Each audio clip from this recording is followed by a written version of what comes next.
Hello, students. Good morning to all of you. Let's start with Good morning. yes, good morning. So let's start now with the last part of the first unit. That is difference between scripting and non-scripting languages. This will end the first unit. Non-scripting language in we usually call it as a programming language. Okay, so non-scripting and programming language both mean the same.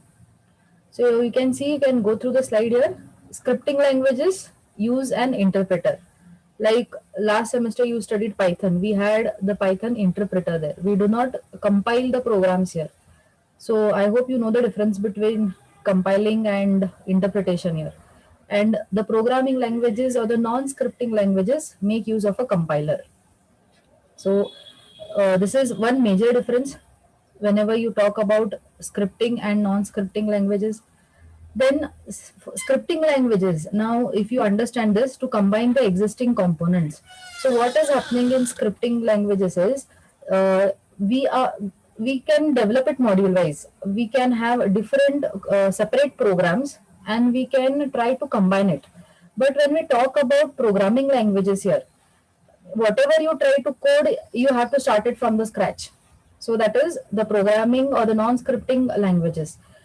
We are not going to try for reuse or combining those particular modules. Basically we will try most of the times, it is going to be trying to developing that code from the scratch.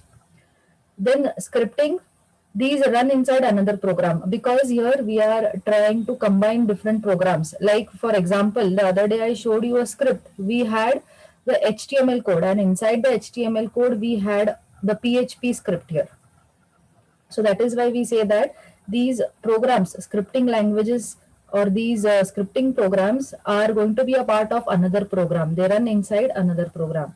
Whereas the non-scripting programming or the non-scripting parts run independent of the parent program. They're not dependent on any other code or any other module here. Then in scripting again, it designed to make the coding fast and simple. So if you compare Python with your other programming languages, you know that it is very simple to code. Non-scripting here again, all the features we can use. So that is why it is designed to give full usage of a language. That is, first thing is we are trying to develop from the scratch, which means that each and every part of that code is going to be used to its fullest extent here. Then again in the scripting, it has low maintenance. Then non-scripting is all about high maintenance. Then you have your in scripting parts, this programs or these scripts that we execute, it does not create an .exe file. So you know that .exe means we are trying to directly run it or we are trying to directly execute it. So those when you develop the softwares, you will not find that .exe in the scripting part, but in the non-scripting you will have a .exe file.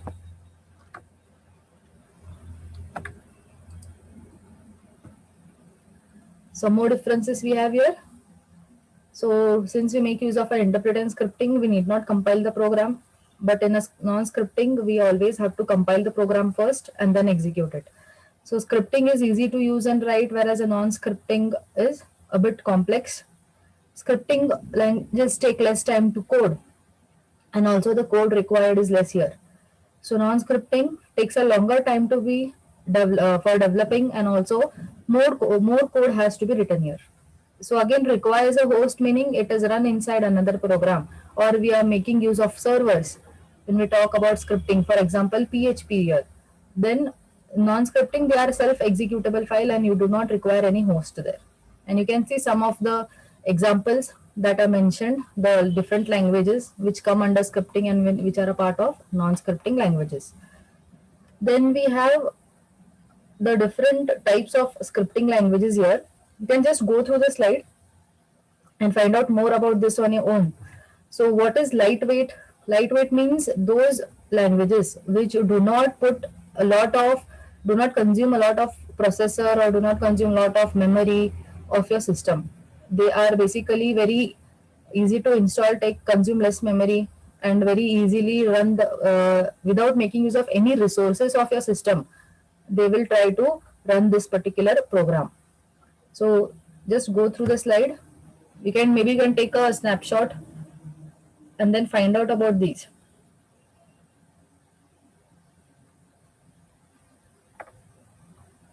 So this ends your first unit. I have already circulated the notes. So go through the notes, first unit notes. So now we'll begin with the second unit.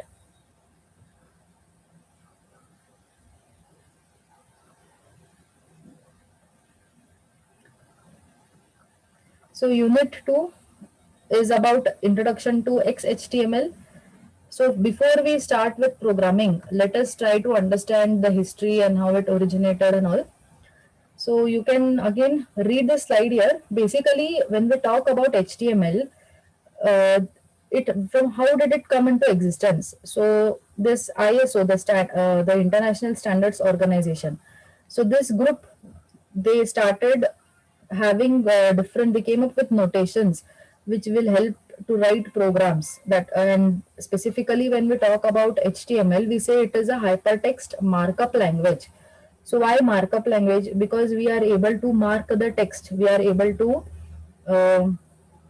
like with the help of tags. Inside the tags, we are including the programming. So that is like we are trying to mark it up. So the HTML, XHTML or XML, these all come under or they are included under a general language that is called as standard generalized markup language. So that is like the parent. Now, initially when HTML was used, the thing is we had very few browsers. The first graphical user interface browser was Mosaic. Then what happened is the since other browsers there was existence, but when you started coding with HTML, the problem was HTML should be compatible with all these browsers. It should be run on all different variety of browsers. Okay, one browser that was running in the market very at a very high demand was Mosaic.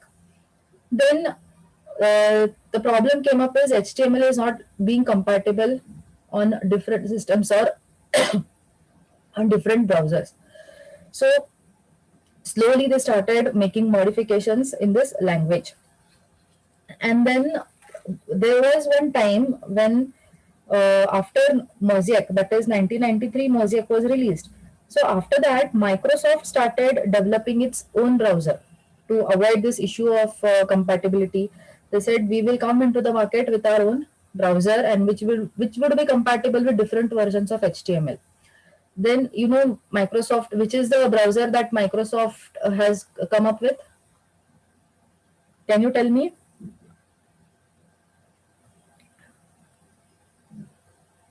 Nobody is aware which browser Microsoft has developed. Microsoft Edge. No,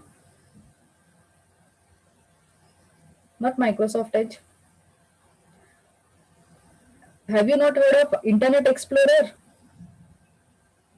All of you have used it.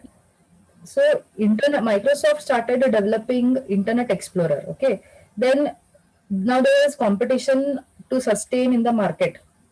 That is, and the problem was it was not just sustaining in the market. Internet Explorer had competition with Netscape. Netscape also is a browser.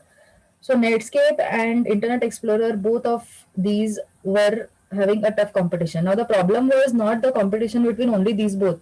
They had a competition with themselves also. The problem was with every version of HTML that came up in the market, and like see Internet Explorer one version is there 7, 8, or you say started from the first version, and when it moved to the next version, again HTML was not compatible with that particular version.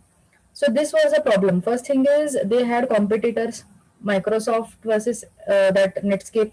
But then the problem started is HTML itself is not like HTML is working on one version of Internet Explorer, but it is not working on another version of Internet Explorer. So they had to address this problem also. Then they said that we will come up with one such Internet Explorer that all these versions of HTML can easily be converted by that browser, and we will be able to read those codes.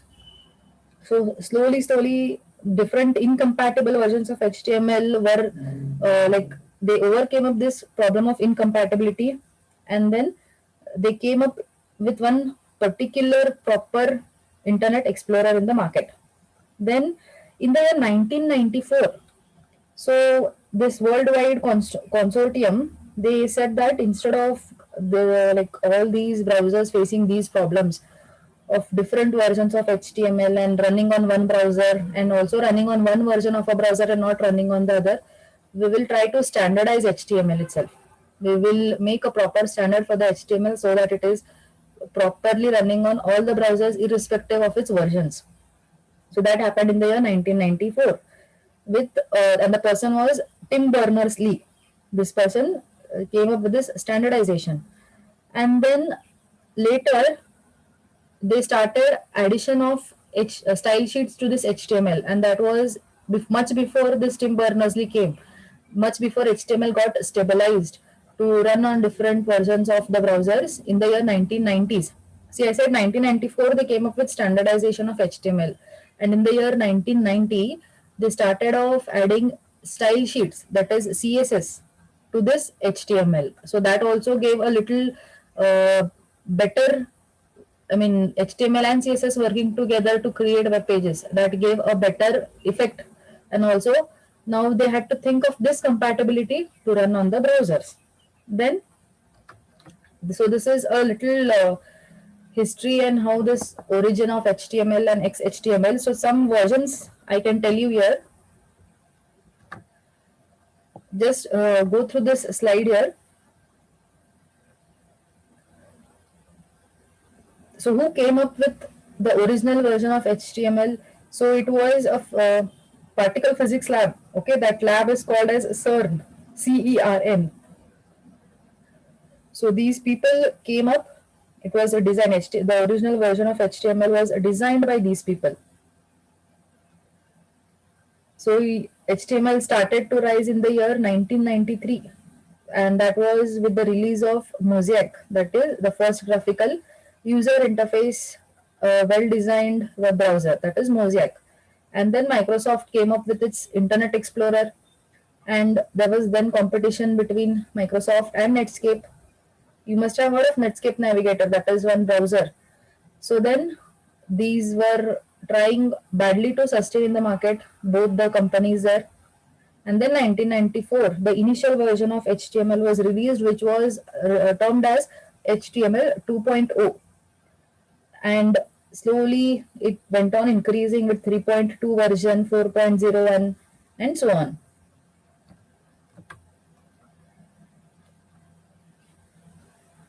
Go through the slide again here.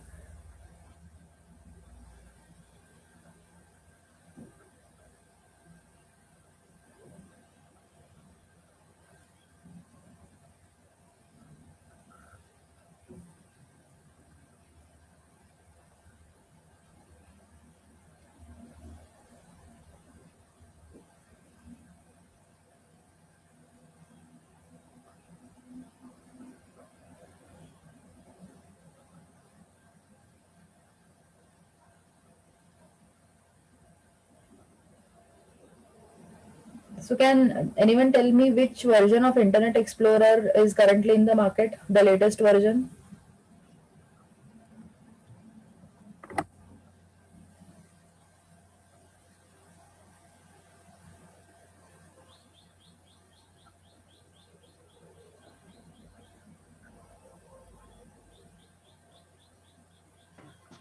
Ma'am, 11.0. 11.0. Then what about, are you people aware that Microsoft has stopped its support to Internet Explorer now, and it will no longer be running in the market? Are you aware of this? Yes, ma'am. Yes. So no longer we will be using, anyways, I guess most of us don't use Internet Explorer, but then Microsoft will stop its support to it. So with the last version that he mentioned is 11.5 or 11.3, he said. So that is going to be the last version. So let's move ahead. I just want you to go through the differences here. At the end of the chapter, it will be better. Once again, we will have a look at this so that we are able to understand it properly. Have a look at the full form of HTML and XHTML. So HTML stands for Hypertext Markup Language and XHTML is Extensible Hypertext Markup Language. then they've given you, it was developed by whom? It is W3C, that is Worldwide Consortium. W3C stands for Worldwide Consortium. And then XHTML is also developed by W3C. Then you have the different versions there. Where it is used, where is the application of HTML? That is given to you, that is SGML, and here we mainly use it for XML. Then the extensions and the type. The last one is important there, type. So we will understand this as and how we start with the programs. And towards the end, we will come back again to the differences between HTML and XHTML.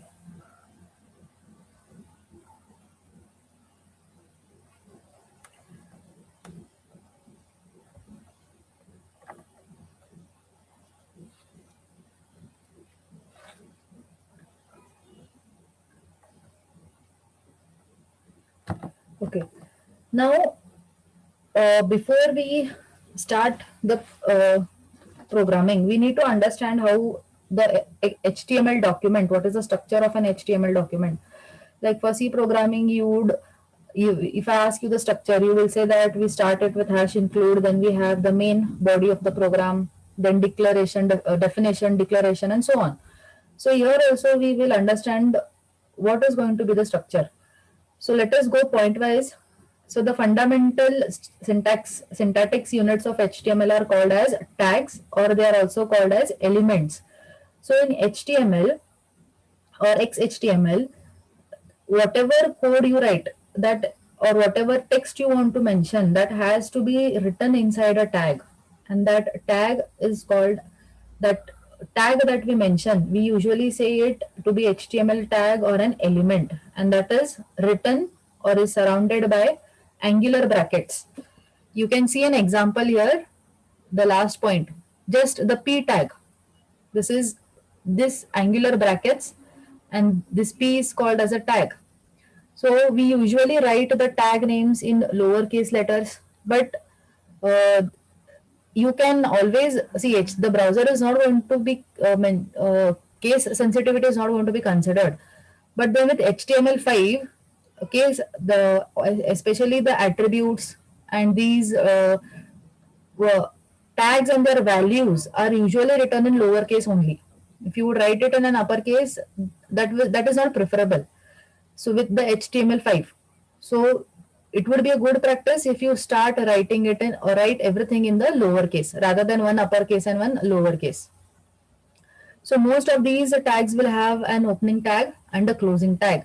Like for example here, if you have a look at this P tag, this is the opening tag with the left angular bracket, the tag name inside it, and this is the closing tag of this. Now if this P tag itself has to be closed, you will again have to have the angular bracket and a slash. So this slash P indicates that this tag is closed. So most of the tags in HTML come in pair, an opening tag and a closing tag. There are very few which will not have a closing tag and it is closed in this single tag itself.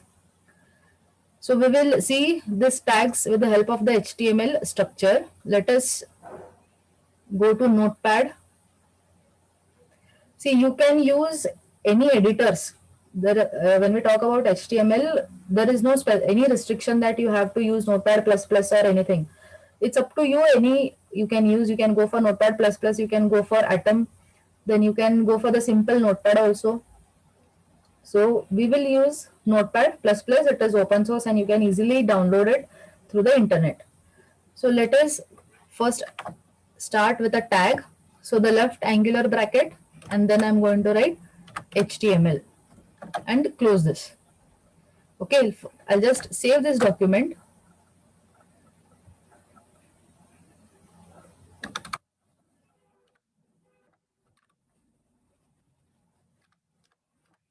I've saved it as demo program. Now we need to save the extension here. So the extension here is going to be this hypertext markup language. So have a look at the extensions. All these extensions will work. .html you can say .htm also, and these. So we will usually prefer .html or .htm. Both mean the same. again, you do not have to type here, okay? Don't say program.html, and because when you select here, again .html will come. So that will not execute. So save this. Now you see the color has changed. So you can see, with the help of this, we will be able to identify the start tag and the end tag. So the first line of code, the first tag whenever you write an HTML program is in the Angular brackets HTML. Next thing is I'm going to end this. I need to end this tag. So you will have a left angular bracket and a slash again, and then write HTML.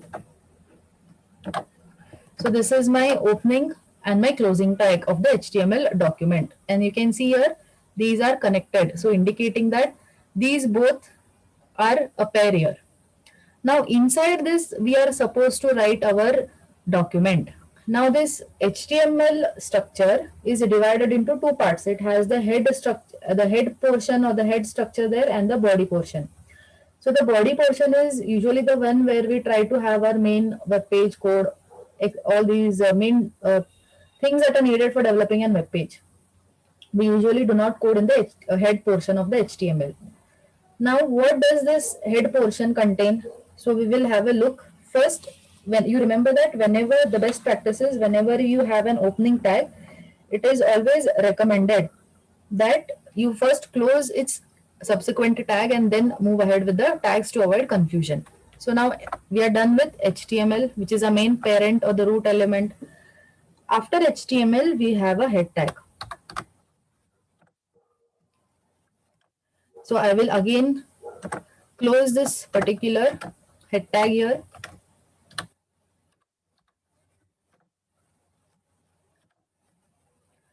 So this is the head tag. So again, you can see this is opening and this is the closing one. Now, what does the head tag of an HTML document contain? It usually contains the title of that particular web page or that single document. So here inside my head tag, I will open and I will say title. So this is my title tag and I'm going to close it again.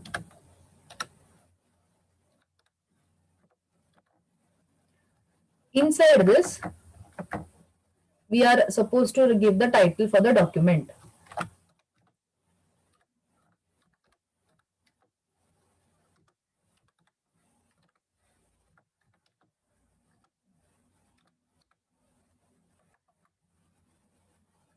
So this is the title. We opened a head HTML tag. HTML tag has two parts. That is, HTML document has two parts. One is the head and one is the body tag. So we have just written the head tag. Inside the head tag, we will always have a title tag. So this is the title tag and here is the title that I have mentioned.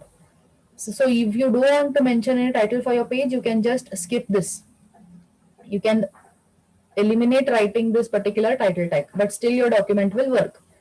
So after this, we will write the body tag.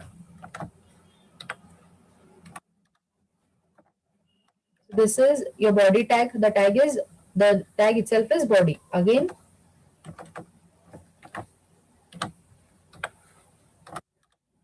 right, and close this body tag. So here inside here, we will have the different codes or different tags and the respective attributes that we want for the programming.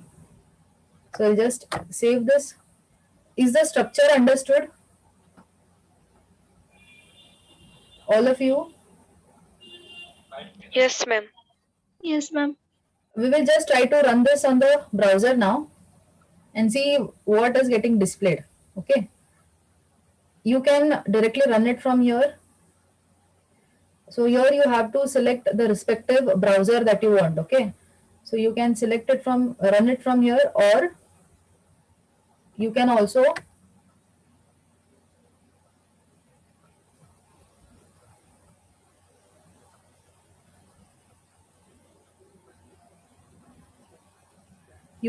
go to the particular folder or the drive where you have saved your program. Like I have saved it here on my desktop itself. So you see here, I have saved it .html. Your .html files will usually be indicated like a browser here. Okay, I have the settings in my system are the default browser is Chrome, so that is why it is showing the image or that icon of a Chrome here. If you have the default browser for your system is Firefox or Internet Explorer, it will show here as E or that Firefox symbol.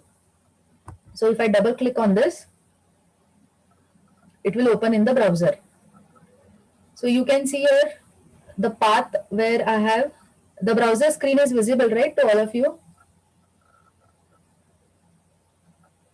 Yes, ma'am. Huh. So here you see the file path where I have saved my particular program, and the last part is the file name or the page name, the web page name here.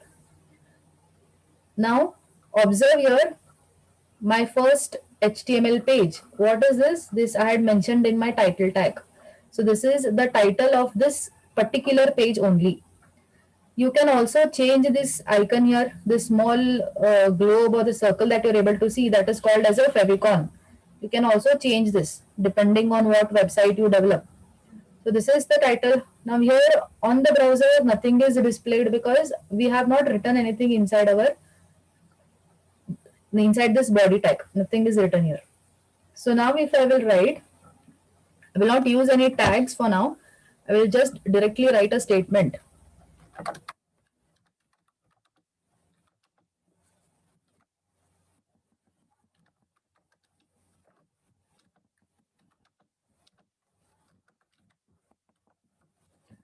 Now, every time you make any changes in your web page or in this editor, you need to save this. You need to save it. So you can press Ctrl S or go to File and then click on Save. Okay, I have pressed Ctrl S, so that is why this is not highlighted now. Next thing is you can come back here and just refresh this. See, the moment I refresh, whatever changes I made are getting displayed here. So it is showing you welcome to class of HTML. So this is a structure of the basic structure of an HTML document.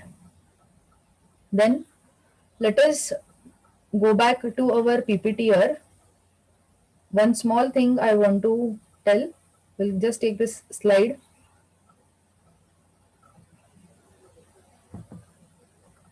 Okay. This slide I want to cover. Then we'll come back to the attributes and the different parts in the next class. Now, currently, if you start with HTML5, the most recently updated version of HTML, usually whenever you begin the HTML documents, how should it begin? Okay, the XHTML documents or the HTML documents, they will have a declaration at the beginning. So what is that declaration? That is what is mentioned here. I want you to go through the slide and then I'll explain it. So every XHTML document should begin with an XML declaration element. Okay. So this tells that it is a part or it is an XHTML document which belongs to XML. XHTML belongs to XML. Now here you must have seen this line here.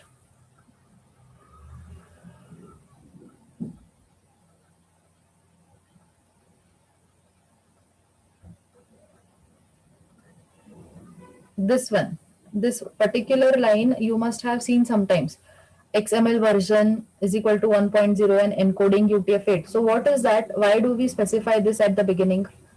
So this XML declaration, the first part is the version, telling you that we are using the version 1.0. Then encoding schemes also you must have come across UTF-8, UTF-16. So what are these? UTF here stands for Universal. Anyone knows what it is? What is UTF? It stands for not Universal, Unicode Transformation Format. It stands for Unicode Transformation Format. So this UTF-8 will contain all those special symbols like asterisk or ampersand or hyphen. Any of these special symbols, it will contain all the alphabets, ASCII codes. It will contain the numbers, ASCII codes, because computers do not understand the natural languages. They will understand only the ASCII codes or the binary format there. So this encoding UTF-8 means UTF-8 will be containing all these kind of special symbols, numbers, which are in the type binary, which are in the format of an ASCII part, if not binary. So here they are going to cover these things. And that is why we say that we are encoding it in a schema of UTF-8. Then this is going to be the first statement that you specify. Then here, after that XML version, you will also write this doc type. This usually comes by default from the editor. You don't have to by heart this, okay? Towards the end, most of the times, your 6th semester students will have a doubt. Should we by heart and write this XML version and this doc type HTML and all? You need not by heart and write it. You just understand the meaning of this. So doc type is trying to tell you what kind of a document type we are using, because the browser needs to know whether the page is HTML page, whether it is an XML page, whether it is XHTML page. So that is why we are specifying the doc type, trying to tell the browser that this is an HTML page or an XHTML page. Then the versions that are mentioned there, like currently XHTML 1.0 is mentioned there. So this is just an information to browser, like what kind of a page or what kind of a document it is expecting. Then currently with the HTML or XHTML version 5, we do not write all this public DTD document type definition and all. We do not write. We directly write doc type HTML and 5. That's all we write. So even as I showed you here in the program, let me just go back to the notepad.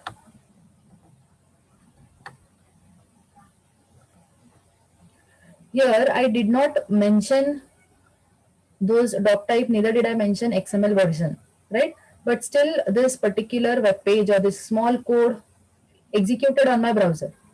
So currently we do not specify anything, but if you go to any proper websites and or ready-made templates that are available for website development, you will see at the top first portion these things are mentioned: XML, XHTML, and that doc type definitions. These things will be mentioned. So that's all for today's session. You can drop your attendances and ask any doubts. We'll cover the remaining portion of this HTML in the next class.